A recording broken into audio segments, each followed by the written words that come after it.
তৃণমূল আজ দিশেহারা হচ্ছে ক্রমশ।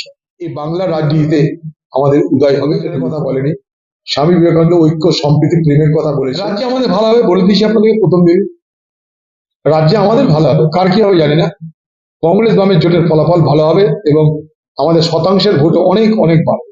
এবং আমরা একটা জিনিস প্রমাণ করে দিয়েছি, ভালো করে খেয়াল করে দেখুন আপনারা, যখন নির্বাচনটা শুরু হয় তখন এই নির্বাচনের আলোচনা ছিল দ্বিমুখী আলোচনা, একদিকে বিজেপি একদিকে টিএমসি। তারপর কংগ্রেস এবং বাম তারা তাদের মতো করে যখন শক্তি বৃদ্ধি করতে আরম্ভ করলো, তাদের মতো করে মানুষের কাছে যখন পৌঁছাতে চেষ্টা করলো, তখন এ বাংলার যে নির্বাচন, সে নির্বাচন ক্রমশ ত্রিমুখী হতে আরম্ভ করলো।